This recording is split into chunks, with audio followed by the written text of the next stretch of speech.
Hello, y'all, and good night. Welcome to Southern Sleep Stories with Brandon. I'm your sleep guide for the night, Brandon. And in this podcast, I'm seeking only one thing: to help you have the best night's sleep you've had. What I'll do in this show to help you sleep is to start off by setting the stage for your night's sleep, give you some relaxation techniques, then I'll read a select amount of chapters from an old book in my normal Southern accent, and finally, let the sleep sounds slowly fade to silence. Any ads or sponsorships that will support the show will play only after the intro and before the relaxation begins. This will help ensure there are no interruptions in your sleep. If you're a fan of true crime and would like to check out my other show, look up Music City 911 on any podcast app or YouTube.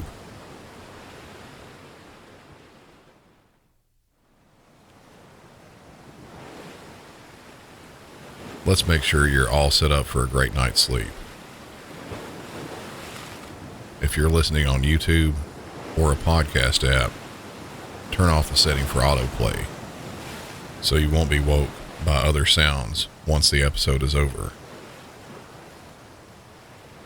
Set the temperature in your house to the most comfortable for you. If you like sleeping with a fan on, turn it to your most desirable setting.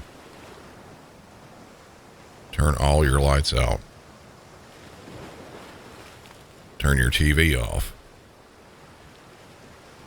Make sure your room and surroundings are as silent as you can make them. Now crawl into bed. Make sure you're using your covers and pillow in the most comfy way possible. Now to start, rid yourself of all your thoughts from the day. Anything bad or good that you have had happen during the day, let those fade away, and instead concentrate only on these relaxation instructions. If you still have thoughts in your head, repeat slowly over and over for 10 seconds. Don't think. Don't think. Don't think. Now close your eyes. Take a breath in and slowly exhale. Let those previous thoughts leave your body as you exhale. Imagine yourself in the most calming and serene environment possible. Calm your body. Relax every part. I want you to start shutting down each part of your body from top to bottom. The top of your head and your forehead. Relax those muscles. Let yourself feel them change from tense to relaxed. Relax your eyes. Do the same with your cheeks. Feel them fall as the tension leaves them. Now relax your jaw. Let your teeth slightly separate as you do this. Now let your shoulders drop as low as possible, and while doing that, let your arms, hands, and fingers all relax and loosen. Take another breath and think about your chest calming as you exhale slowly. Now relax your stomach, your legs, your knees, and your feet, all the way down to your toes. Now that you're fully relaxed, let's listen to a selection from The Mighty Deep and What We Know of It by Agnes Jabern. Chapter 1. The Sea, the Open Sea. How cheery are the mariners, those lovers of the sea. Their hearts are like its zesty waves, as bounding and as free. P. Benjamin. Once upon a time, over 2,000 years ago, our ancestors lived in a country smaller than ours, to the northeast. They had not yet taken possession of 2 isles, which in the then distant future were to become the headquarters of a worldwide empire. Already one characteristic of the race was prominent. They delighted in the sea. Within their small limits of power, they ranged the ocean. They wrestled with its fury.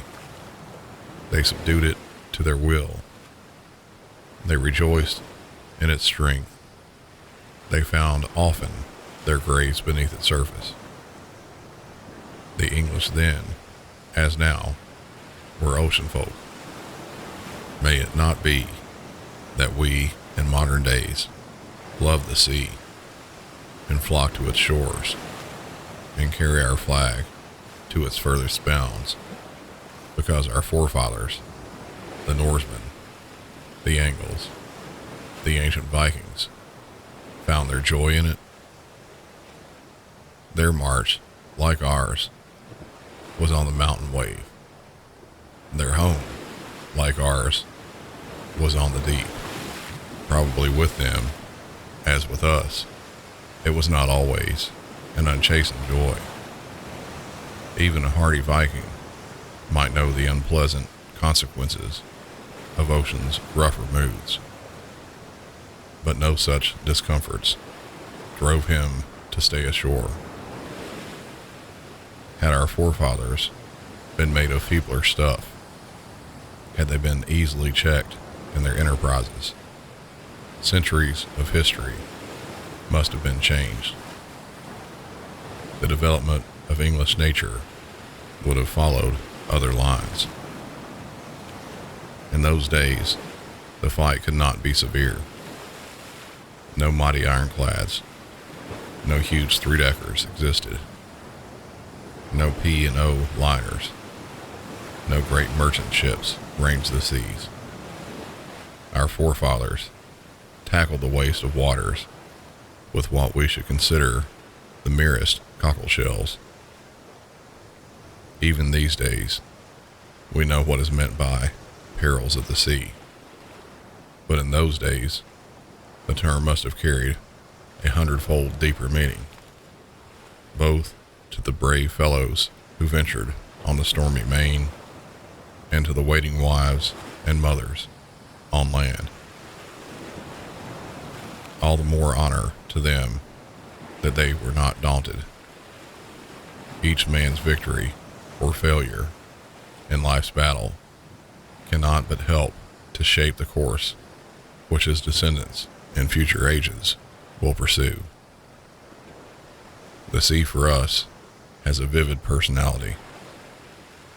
We know grand old Neptune so well, with his trident and his snowy hair, his dashing waves and his impenetrable depths, his gentle breezes and his furious gales, his moods of mild serenity and his fits of vehement wrath.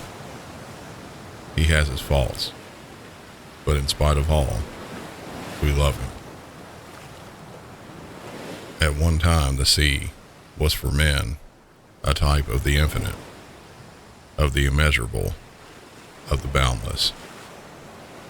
We still use the same words, but they have lost some of their force. In these days, the whole ocean has been mapped out from shore to shore. We know exactly what countries lie around each part of it. We can tell how long and how wide it is in any direction.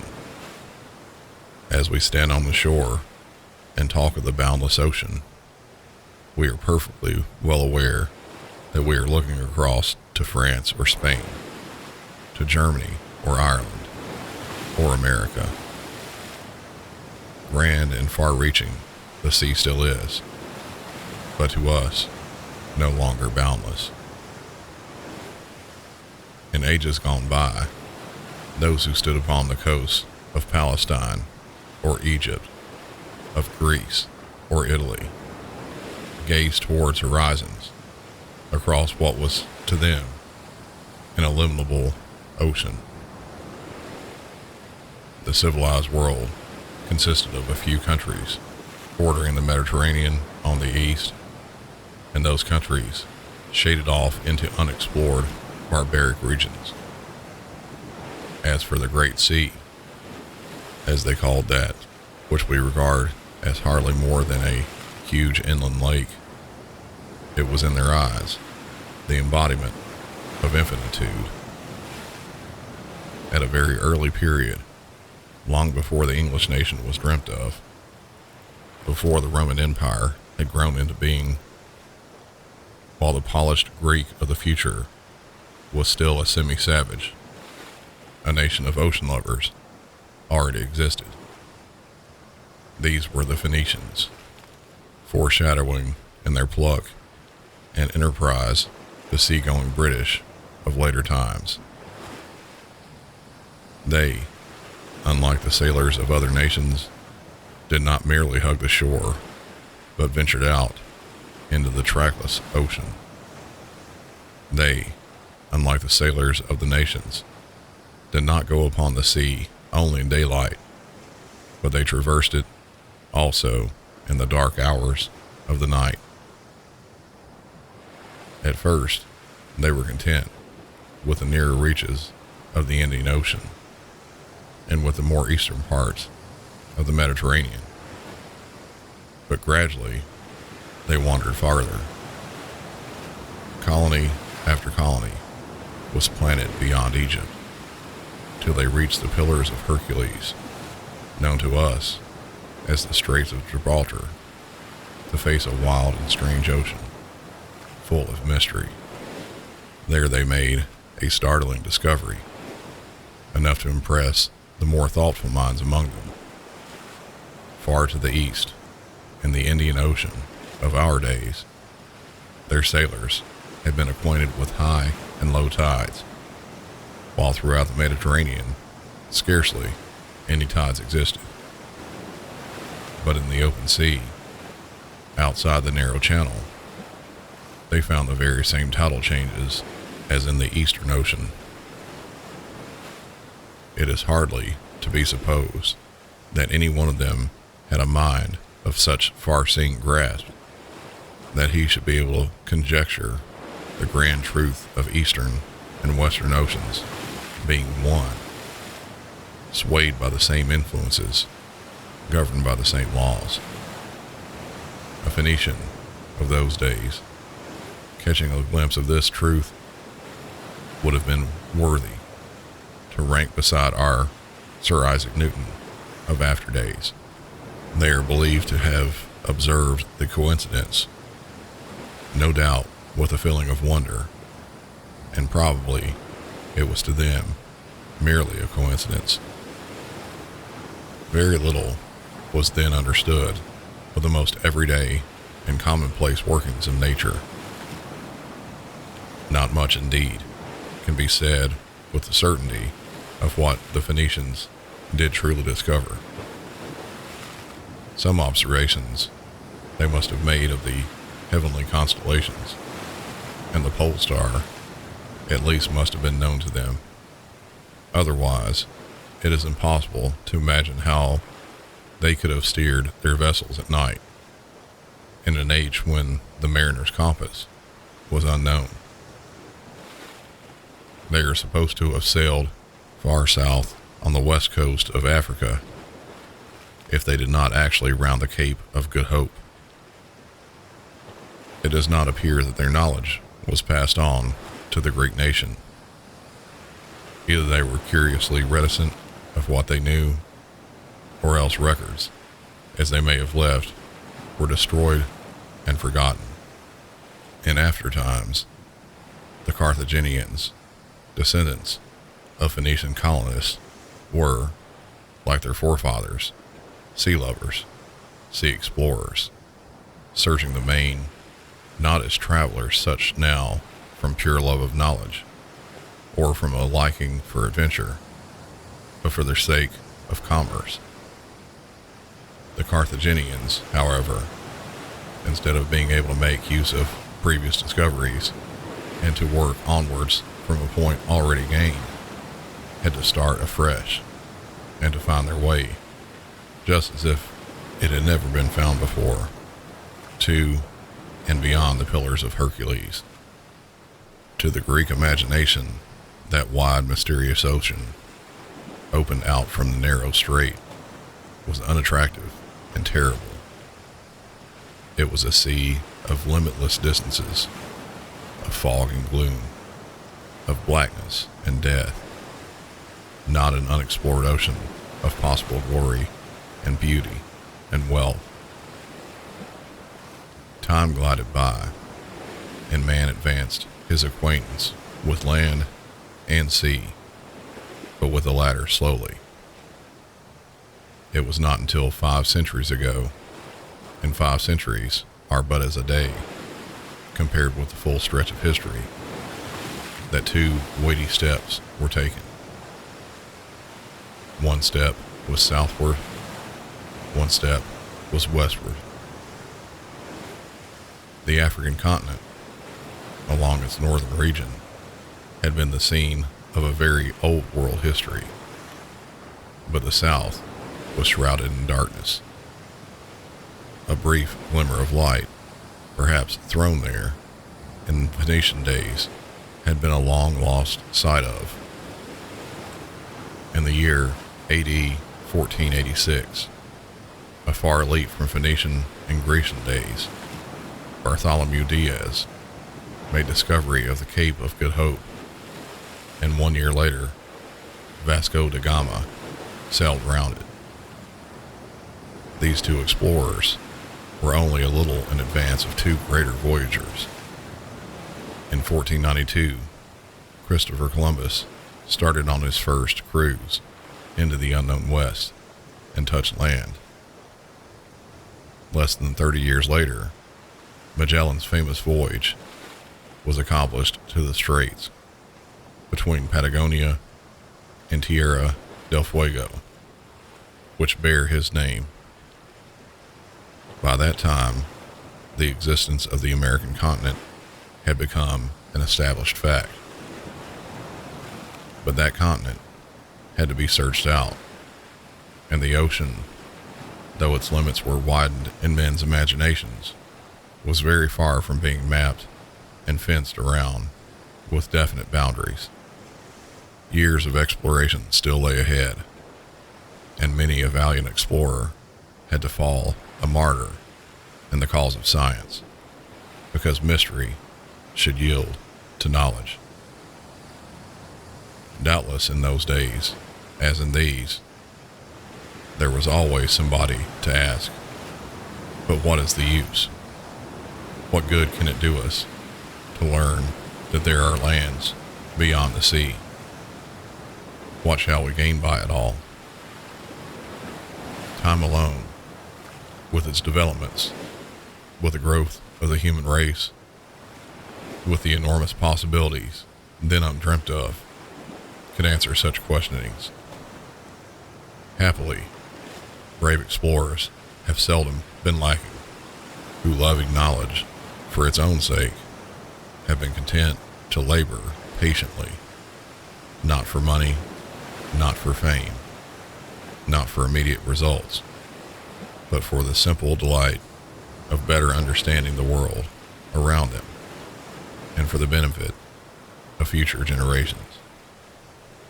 And indeed, if once we begin clearly to realize that the things which we see and hear, the wonders of land and ocean, are the outcome and expression of divine thought, we shall scarcely deem time wasted, which is spent in trying to find out a little more about those wonders. Chapter 2.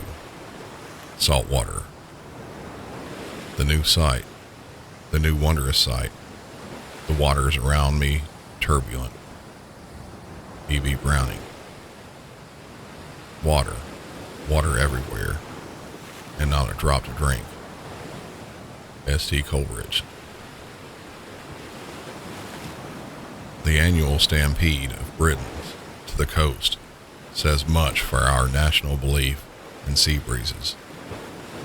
In other countries, also people go to the sea for change, but perhaps nowhere does the Russ excel than on our island.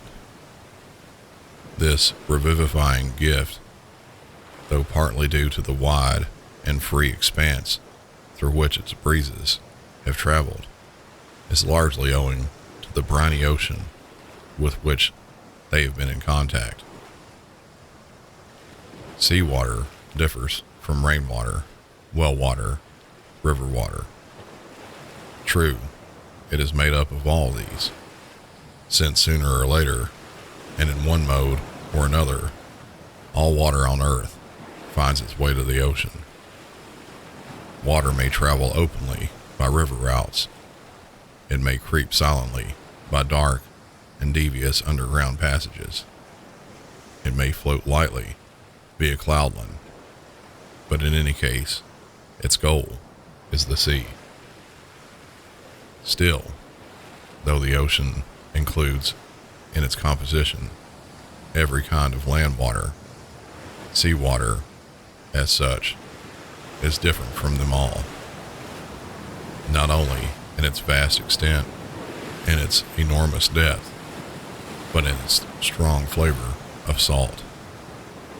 One of the commonest of substances is salt. It is in the ground, in air, in water.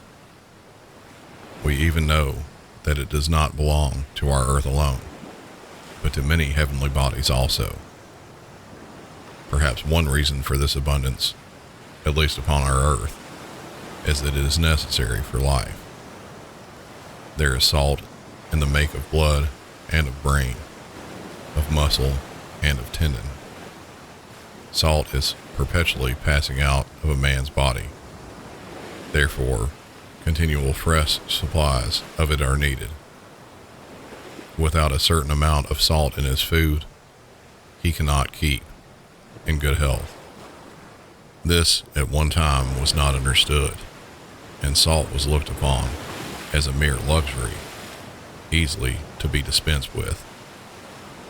Condemned criminals were forbidden that luxury, and they went through a good deal of suffering, the reason for which was not guessed. If plenty of animal and vegetable food was given to them, they managed to get along, since both contained salt.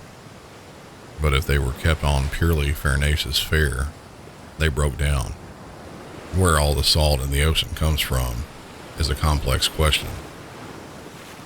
Large supplies are brought down annually by rivers and streams, from various minerals in their beds, as well as from rock salt regions. But if we ask, how comes the rock salt to be there, we are told that it is a deposit once formed beneath ocean waters, or at least left by the drying up of salt lakes and seas. A proof of the latter theory is found in multitudes of seashells, often distributed through layers of rock salt. If much sea salt came originally from rock salt on land, and if rock salt came originally from ocean deposits, we are led in a curious circle of cause and effect, not unlike that of oak and acorn, or of hen and egg, with the attendant puzzle of which first. It is a query which we are not able to answer. In former days, the salt used for household and mercantile purposes was almost entirely prepared by the evaporation of seawater. We no longer depend on this, however, and in England, the sea salt trade has gone down greatly before that of rock salt, which is found to be better for table use. It has not the same tendency to stick together in lumps after being packed in sacks. Great distances of rock salt are found in many places, such as those in the Carpathian Mountains, in the Swiss Alps, in Germany, and in Great Britain. One huge mine in Galicia has been worked for 600 years, and this supply is said to reach through about 500 miles. From British works alone, the quantity carried every year amounts to a cubic mile of salt. But land supplies grow pale and insignificant before the quantities which float in the ocean. It has been reckoned that if the waters of the ocean could be dried up, the amount of salt left on the ocean bed would be something like 4.5 million cubic miles. Such an enormous mass hardly conveys a clear idea. Let us think of one single cubic mile of seawater separated from the ocean and see how much it would contain. First, the whole of that cubic mile of water has to be dried up, and then the materials left behind have to be weighed. We should find about 33 millions of tons of various kinds of substances, the names of which need not be given.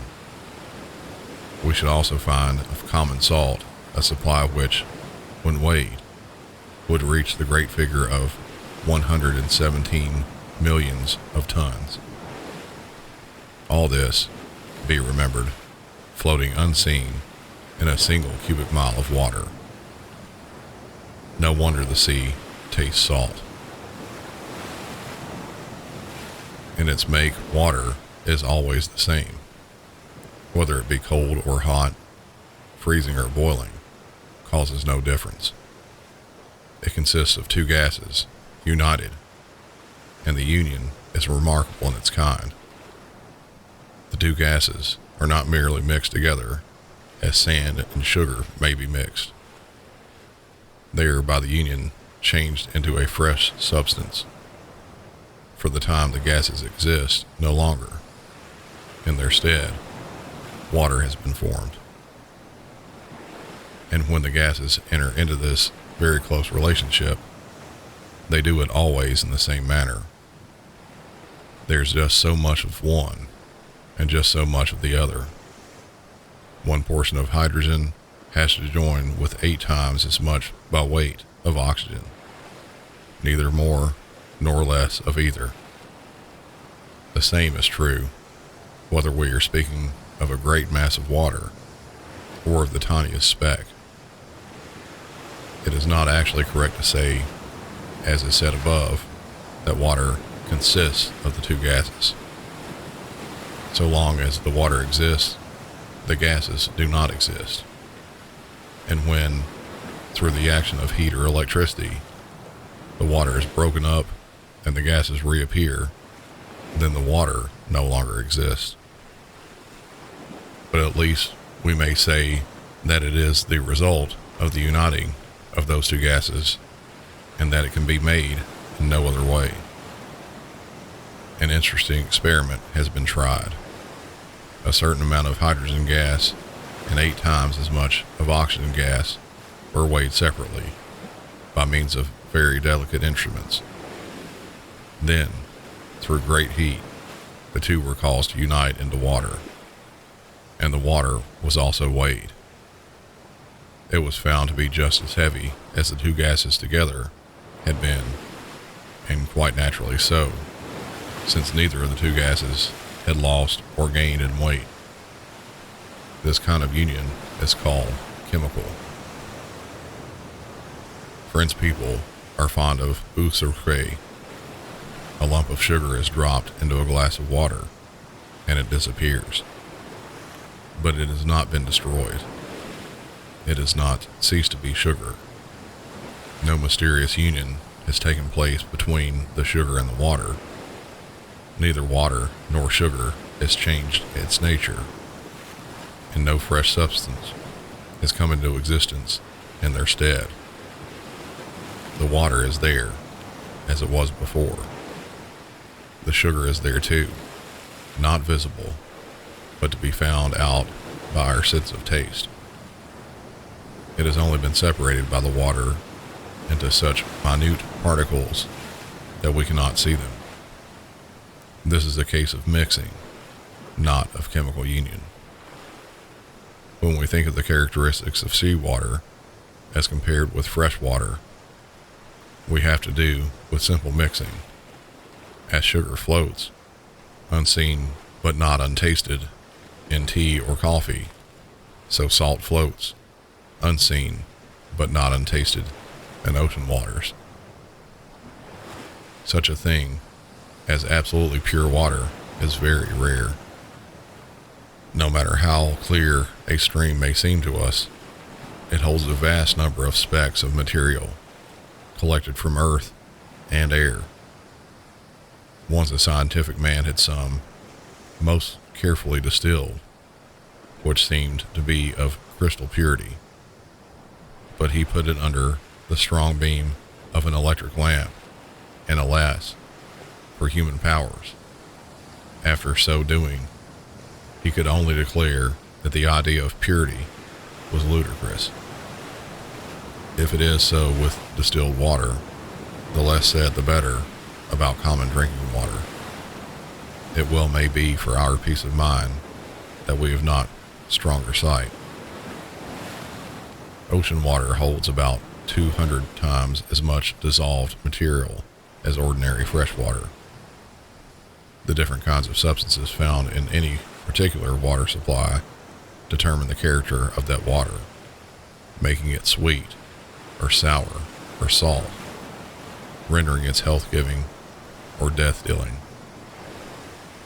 Something has been said about the drying away of seawater and the leaving of salt behind.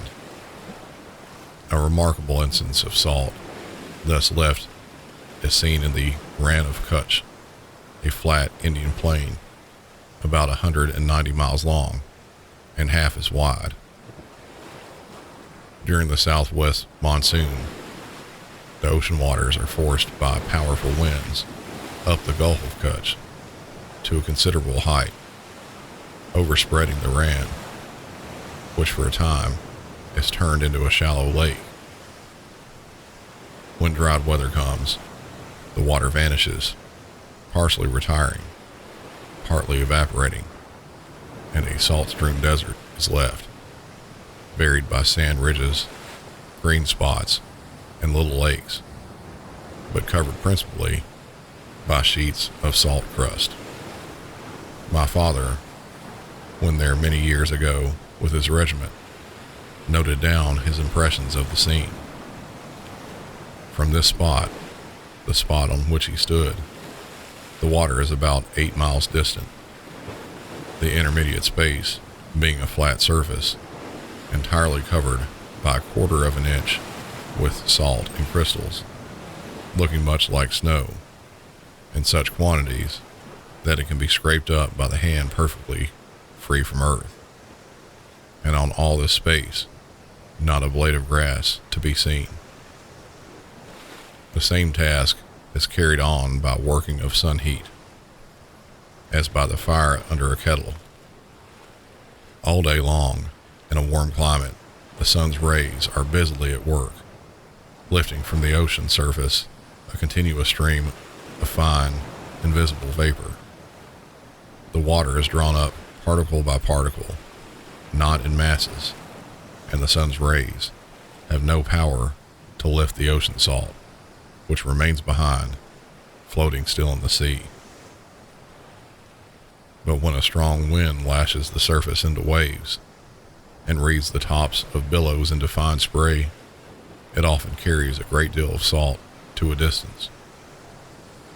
We know how salt may be tasted on the lips miles inland, and how windows near the coast become encrusted with it in stormy weather, moving air like moving water, can carry weight. And it is thus, through the action of moving air, and not through the heat of the sun, that we have our health-giving breezes off the sea laden with salt.